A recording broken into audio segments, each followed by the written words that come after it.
Hi friends, எல்லாருக்கும் வணக்கம். So இன்றைக்கி வந்து சாட்டர்டே ஸ்டடி பிளான் என்னது அப்படின்னா, ஸோ தமிழில் வந்து சந்திப்பிழை குரிநெடில் வேறுபாடு இது வந்து இன்றைக்கே முடிச்சிருங்க. நாளைக்கு டைம் கொடுக்க மாட்டேன், ஓகேங்களா? ஸோ சந்திப்பிழைவும் குரிநெடில் வேறுபாடு இன்றைக்கே முடிச்சிருங்க. ஏன்னா ஈஸி அப்படிங்கிறதுனால நான் சொல்கிறேன், ஓகேங்களா? ஸோ குரிநெடில் வேறுபாடு ஈஸி தான், ஒரே இதாக யூடியூப்பில் ரிப்பீட் ஆகிட்டே இருக்குது. ஸோ அதனால் நானும் நிறைய பார்த்துட்டேன், நிறைய வீடியோவில் இதே தான் ரிப்பீட் பண்ணிக்கிட்டே இருக்கிறாங்க, ஓகேங்களா? 1-2 தான் வேறுபாடாக இருக்குது.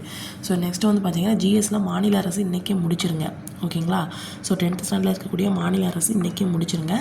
மேக்ஸில் வந்து இன்றைக்கி அடுத்த டாபிக் எடுக்க போகிறோம். ஏன் அப்படின்னா சிம்பிள் இன்ட்ரெஸ்ட் வந்து வெள்ளிக்கிழமையோட முடிஞ்சிச்சு. அடுத்து நம்ம என்ன எடுக்க போகிறோம்? காம்பவுண்ட் இன்ட்ரெஸ்ட்டு எடுக்கணும். ஸோ காம்பவுண்ட் இன்ட்ரெஸ்ட்டும் எடுக்கணும். இதே இதில் இன்னொன்று என்ன இருக்குன்னா, சிம்பிள் இன்ட்ரெஸ்ட்க்கும் காம்பவுண்ட் இன்ட்ரெஸ்ட்க்கும் உள்ள டிஃபரன்ஸு, ஓகேங்களா? ஸோ அதுவும் இருக்குது. ஸோ அதனால் நீங்கள் என்ன பண்ணுங்கள், மேக்ஸு காம்பவுண்ட் இன்ட்ரெஸ்ட்டு. நான் சிம்பிள் இன்ட்ரெஸ்ட் பார்த்து முடிக்கல அப்படின்னா தயவு பண்ணி இன்றைக்குள்ள நீங்கள் என்ன பண்ணுங்கள், பார்த்து முடிச்சிருங்க, ஓகேங்களா? 5 நாள் கிட்ட டைம் கொடுத்துட்டேன். ஸோ சிம்பிள் இன்ட்ரெஸ்ட்டு பார்த்து முடிச்சிருங்க, ஓகேங்களா? ஸோ தமிழில் வந்து சந்திப்பிழை குரிநெடில் வேறுபாடு 10th ஜிஎஸ்சில் வந்து மாநில அரசு. இல்லை நான் ஸ்லோவாக தான் படிக்கிறேன் அப்படின்னா பரவாயில்ல, அந்த ஷெடியூலில் நான் கொடுத்துருக்கிறேன்ல, அது 1 by 1 அப்படி முடிச்சுக்கிட்டே வாங்க, ஓகேங்களா? ஸோ இதுதான் இன்றைக்கான டார்கெட்டு.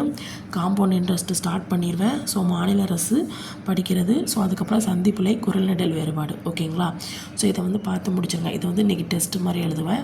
ஸோ வந்து மாநில அரசு, அதுக்கப்புறம் காம்பவுண்ட் இன்ட்ரெஸ்ட், இதுதான் இன்றைக்கான டார்கெட், ஓகேங்களா?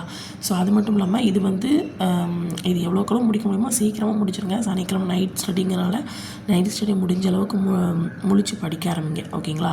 ஸோ வந்து அந்த டைமில் தான் நம்ம படிக்க முடியும், ஓகேங்களா? மிட் நைட்டில். ஸோ அதனால் அந்த டைமை யூஸ் பண்ணி படிக்க ஆரம்பிங்க, ஓகே?